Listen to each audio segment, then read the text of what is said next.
We are situated between Colorado Springs and Denver in the foothills. Not quite in the foothills, that is. Deep in the mountains, 20 miles away. The closest structure to our home is 3 miles away by air and almost 12 miles away by road. If you look up remote in the dictionary, a picture of our cabin will appear. I don't know why all the houses in the mountains are called huts. This is a house and a big one at that. Part of living this way is that you are much closer to nature. We walk along the trails and collect edible mushrooms, nuts, and berries as we walk. We mean me, Landon, and Cheryl. She is my wife of 12 years. I'm proud to be this crazy amateur mushroom picker. I cook at our house and use almost everything I can find while walking in nature. The reason I walked alone today was to blow off some steam and think. My mind is a mess right now. I do not know what to do. Last night we had a conversation. Honey, we need to talk. An unusual and lethal mushroom caught my eye next to a lingonberry bush. It's named Destroying Angel, and if my suspicions are correct, it's very toxic. Less than 30 grams can harm the kidneys and cause liver destruction. Because its early symptoms are easily confused with diarrhea, it is very deadly. If you do not treat even for 2 days, you will not recover, and will die a very painful death. Unfortunately, people simply do not associate diarrhea with mushroom poisoning, and by the time they seek treatment, it is already too late. The Destroying Angel mushroom is pure white in color with a smooth stem and cap. It has a ring-shaped membrane near the top of the stalk and is slightly convex at the bottom of it. I spotted 3 of them, and each one was like a textbook example. I hurried home, found some latex gloves, and returned to collect the deadly beasts, which I placed in a small refrigerator. When we were okay, Cheryl harped on about loyalty and how her father had crippled her growing up. Her mother divorced him and turned the children against their father. My uncle divorced his wife, and it was as close to what Cheryl went through. Regardless, the thought of ever sharing Cheryl, intentionally or otherwise, disgusted me. We both made it clear to each other that infidelity is a relationship killer.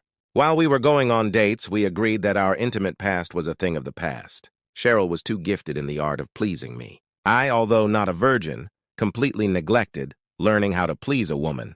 I'm a much better person now, or at least that's what Cheryl made me believe. Cheryl is beautiful and slim. As soon as she graduated from school, she starred in a television commercial. But that was where her acting career ended. She is currently a project manager for an information systems and computer skills training company. She is quite active in the women in government movement. I'm just a corporate accountant. Boring, but pays quite well.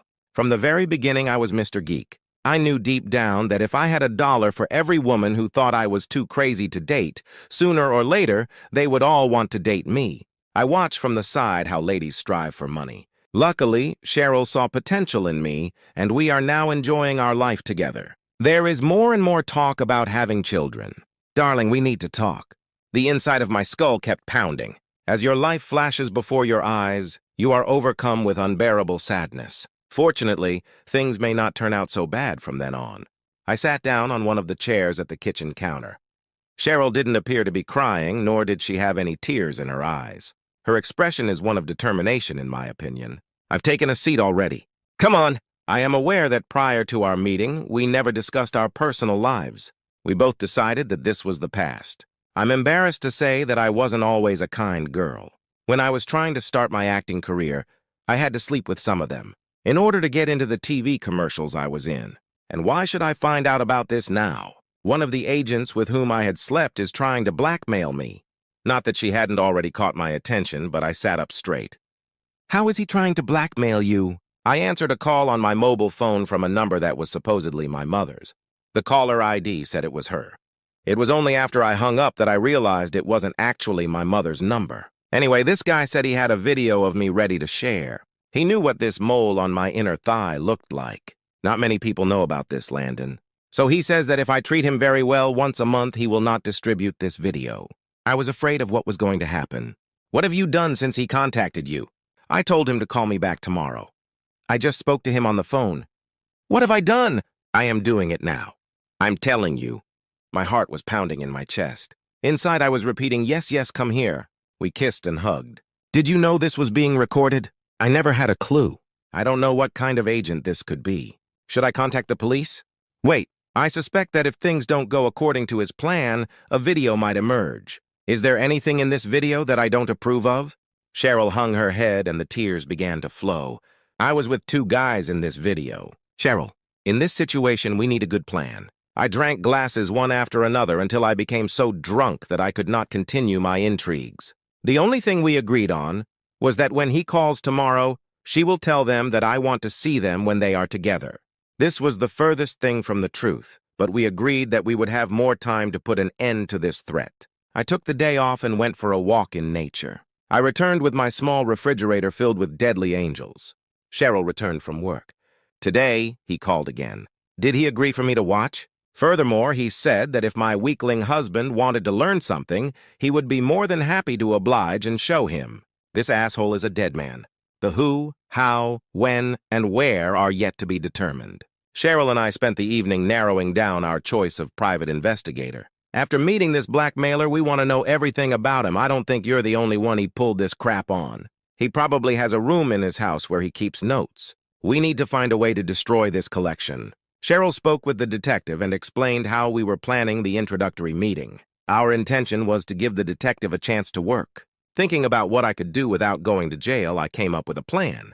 It was pure chance that these mushrooms were discovered. Usually, I would take them to the Colorado Mycological Society so that a toxicity expert could verify their safety. Cheryl invites the blackmailer to supper on Friday night, anticipating his call the following day. We can make use of the highway campground's picnic tables. There's a grill there so I can grill steaks. Trust me and don't ask questions. Cheryl asked me a question. What are you up to that's so bad? Believe me, just do it. Cheryl said it would take some convincing, but the blackmailer agreed to meet with us. He indicated that he would be accompanied by a bodyguard. I didn't care. It's been a long week waiting for Friday night. The detective was planning to use a drone to record cars heading towards the campsite. Once our blackmailer is isolated, he will follow them after they leave. Cheryl and I were waiting at the grill when a pickup truck pulled up. When we arrived, I started burning charcoal and it turned bright red. Some muscular carbon-based life form climbed out from the driver's side and stopped by the pickup. He pulled back his jacket and holstered his pistol. A typical guy appeared on the passenger side. His sleek hair was pulled back into a ponytail that hung just below his collar. A goatee, an earring in one ear, a bulky watch, and gold chains completed his elegant look. Cheryl whispered, "This is Orlando." "Nice to see you again, Cheryl." His words were met with cold glances from both of us. "Take a seat. Can I get you a beer? How do you like your steak?" "Beer sounds good. Make mine medium rare with rare." "What are you doing now, Cheryl?" "Nothing interesting for you," she said, placing the jar in front of Orlando. "I chose this picnic table because of the little porcini mushrooms growing nearby. Would you like some mushrooms for your steak and salad? I see some mushrooms right next to your foot. Pull them out of the ground and give them to me." Orlando and Cheryl both gave me that what the hell, but Orlando leaned down and ripped off 5 of them. I bit off the head of one of them. Damn, these will do. I had great difficulty chewing and swallowing mushrooms as I pulled salad dressings and steaks out of the refrigerators. I put on latex gloves and diced 2 deadly angels. The third I put back in the bag along with most of Orlando's collected ones. Cooking does not reduce the toxicity of mushrooms. I grilled some angelfish for his steak. I mixed the rest into a salad intended for Orlando. I counted. Orlando got 4 ounces of mushrooms. I added a ton of salad dressing and steak sauce. After adding some crescent rolls, I served dinner. I whispered to Cheryl, "Don't eat anything from his plate." Orlando enjoyed our hospitality. "I thought you should come see me tonight, Cheryl." "Will not work. I will never go anywhere where you can videotape me again." "Nice try, idiot." "Well, then let's go to your place. My friend will have to watch, too." "You don't mind, do you?" I jumped up. "We're not going anywhere tonight. Our goal is to choose the time and location that works best for everyone." "All right." "I observed those motels down the highway. Let's meet there." "All right." "Why not this evening?" In response, Cheryl said, "I added it because I said so. It will take me some time to adjust to this new concept. Come see us there on Friday. I'll accept the phone number." Cheryl gave me the "I'm going to kill you." Orlando used his bread to mop up any remaining juices for the steak. Damn, those mushrooms were good. He looked back and saw another bunch of mushrooms by the adjacent picnic bench. He picked them up on the way back to his truck. "See you next Friday. If you refuse, you won't like the consequences, Cheryl." "See you, weakling." After the pickup pulled out onto the road, Cheryl exploded. What the hell is this? There's no way in hell I'm meeting him on a Friday night. He won't be there. There's no way he'll be there. Why do you think he won't be there? I figured you agreed to. Trust me, no questions asked. I shouldn't know, should I? I just smiled at her.